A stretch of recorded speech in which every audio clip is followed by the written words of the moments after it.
இந்த படம் ஓடக்கூடாது, இந்த படத்தை ஒழிச்சிடணும். படம் பார்த்தவங்க எல்லாருமே விமர்சகர்கள் ஃபேஸ்புக்கில் விமர்சனமாக போய்கிட்டு இருக்கு. அந்த வன்மம் தான் சார், வன்மத்தை வாந்தியாக எடுக்கிறது அன்னைக்கு இதாக இருக்குது. இதை விமர்சனங்கிறது அது ஒரு நியாயம் இருக்கணும்ல, வன்மம் இருக்கக்கூடாதுல்ல.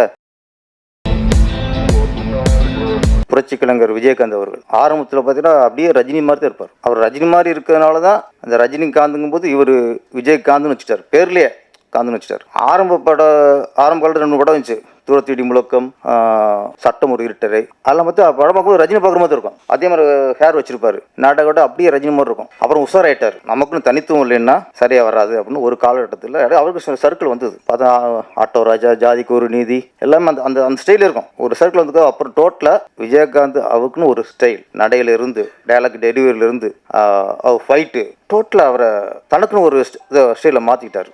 அதுக்கப்புறம் கேப்டன் பிரபாகரன்லாம் வந்ததுக்கப்புறம் அவர் ரஜினி பக்கத்தில் வந்துட்டார். ரஜினி கமல் அப்படி இருக்கும்போது அடுத்து விஜயகாந்த்ங்கிற ஸ்டேஜுக்கு வந்துட்டார். நம்ம ஒரு நடிகரோட சாயல் இருக்கும்போது நம்ம அவரோட நடிப்பும் சாயல் வந்துடக்கூடாது, அது கொஞ்சம் மைனஸ் ஆயிரும். ஒரு அண்ணனா அக்கறையாக சொல்கிறேன், அவர் ஒன்றில் சினிமா நல்லா இருக்கணும்னு நினைக்கணும், நாம மட்டும் நல்லா இருக்குன்னு நினைக்கக்கூடாது. அதான் இங்கே மேக்ஸிமம் தயாரிப்பாளராக இருக்கட்டும், ஹீரோக்களாக இருக்கட்டும், இயக்குநர்களாக இருக்கட்டும், எல்லாருமே சுயநலம் பெரிய போச்சு. அதனால இந்த பிரச்சனை வந்துட்டே இருக்கு. நம்ம படம் மட்டும் நல்லா ஓடிடணும், நம்மளோட மட்டும் எல்லாம் ரிலீஸ் ஆயிடணும், நம்ம மட்டும் பெரிய கலெக்ஷன் வந்துடணும். இப்படி எல்லாரும் சுயநலமாக யோசிக்க அப்படி சினிமா நல்லா இருக்கும், சினிமா நல்லா இருக்காது. பொதுவாக யோசிக்கணும்.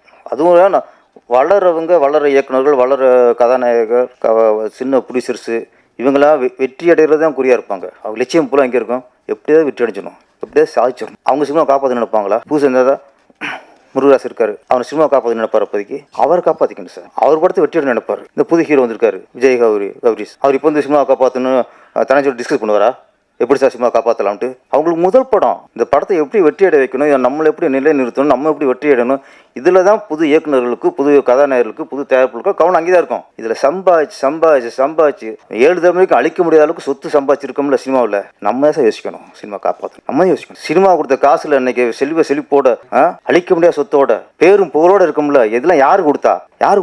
சினிமா தானே கொடுத்துச்சு.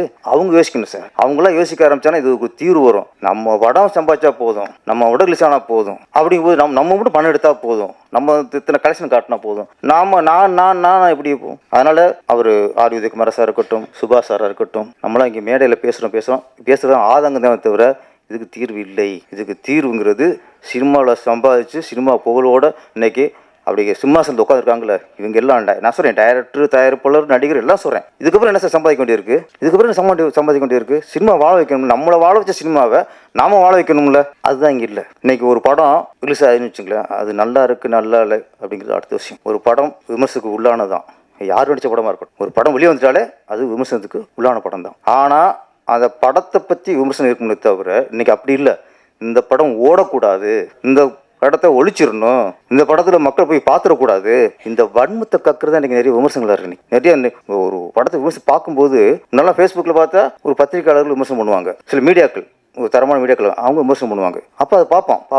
அப்போ அவங்க சரியா நிறைய குறைகளை எடுத்து சொல்லுவாங்க, பத்திரிகையாளரும் சரி மீடியாக்களும் சரி. ஆனால் இன்னைக்கு படம் பார்த்தவங்க எல்லாருமே விமர்சகர்கள் ஃபேஸ்புக்கில் விமர்சனமாக போய்கிட்டு இருக்கு. அதுவும் நல்லபடியாக நான் சரி, நான் படம் நல்லா இல்லாத படத்தை நீங்கள் நல்லா இருக்கு அது சொல்லணும்னு சொல்லலை, வன்மமாக இருக்கு சார். கேவலமாக திட்டுறது, இவங்களாம் பெரிய சாதிச்ச மாதிரியும் இவங்களும் பெரிய வெற்றியை கொடுத்த மாதிரியும் சரியில்லை சொல்லிடுற, எவ்வளோ மேட்ரு முடிஞ்சது. யார் ஒன்று வந்து சரியாக சொல்ல அந்த வன்மம் தான் சார், வன்மத்தை வாந்தியாக எடுக்கிறது அன்றைக்கி இதாக இருக்குது. இதை தடுக்கணும் சார். முதல்ல நான் சொல்கிறது, நீங்கள் நம்ம படம் ரிலீஸ் பண்ணுறோம், அடுத்த விஷயம் இன்றைக்கி ஒரு படத்தை இதில் வந்து ஒரு ஜாதி ரீதியாகவும் சில விமர்சனங்கள், ஒரு படத்தை அவனுக்கு பிடிக்காத படம் தான் ஒழிச்சிடணும். மத ரீதியாகவும் இன்னைக்கு விமர்சனம் வருது, அரசியல் ரீதியாகவும் இன்னைக்கு விமர்சனம் வருது, ஒரு நடிகர்கள் இந்த மோதல் ரீதியாகவும் விமர்சனம் வருது. ஒரு படத்துக்கான விமர்சனம் இல்லை, இதான் இன்னைக்கு நடக்குது. ஒருத்தன் பிடிக்காத ஜாதிக்கார படம் வந்தா இது எப்படியா ஓச்சரும் வரிஞ்சு கட்டிட்டு இறங்கிறாங்க. ஒரு பிடிக்காத நடிகருக்கு படம் வந்தா எப்படி ஓடக்கூடாது அதுக்கு வரிஞ்சு கட்டிட்டு விமர்சனம் பண்றாங்க. விமர்சனங்கிறது அது ஒரு நியாயம் இருக்கணும்ல,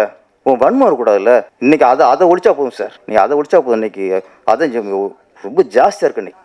அப்புறம் தியேட்டர்கள் ஒதுக்குறது இதெல்லாம் அப்புறம் பார்த்துக்கலாம். இப்போ அதாவது உதயகுமார் சார் அவர் ரெகுலராக நாங்கள் பேசிட்டே இருக்கோம். இதுக்கு ஒரு சீக்கிரம் நம்ம வந்து ஒரு நடிகர்லேருந்து எல்லாருமே சின்ன படங்களையும் வாழ வைக்கணும். பெரிய படங்கள் வந்து அவங்க போட்ட காசை எப்படி வசூல் பண்ணுறதுக்கு திட்டம் போடுறாங்க, அதில் சின்ன படம் நசிங்கிடக்கூடாது. அதுக்கும் சில வழிமுறை இருக்கணும். இந்த போன வாரம் ரிலீஸ் ஆச்சு சின்ன படங்கள். உண்மையிலேயே போனோட அக்யூஸ்ட் நல்ல படம். சரண்டர் அவங்க படம் ஒரு நல்ல சிறந்த படம். எல்லாம் ஹிட்டு வந்துருச்சு. முதல் பக்கம் எல்லாமே நல்ல படங்கள் தான் சில படம் ஹிட்டும் ஆயிருக்கு. இப்போ அடுத்து பெரிய படம் வரும்போது அந்த ஓடிக்கு இருக்க படத்தையும் மொத்தமாக தூக்குண்ட நிலைமை வருதுல்ல, அதை தடுக்கணும் சார். நீங்கள் ஒரு வாரத்துக்கு படம் வந்திருக்கு, அது அப்போ தான் பேர் எடுத்திருக்கு, நல்லா இருக்குன்னு வந்து ரிசல்ட் வந்திருக்கு, கொஞ்சம் அப்படியே மக்கள் பார்க்கணும்னு நினைக்கிறாங்க. அப்போ இன்னொரு பெரிய ஹீரோ படம் வரும்போது அதான் வலிச்சு தொடச்சி தூக்கி எரிஞ்சிடறாங்க.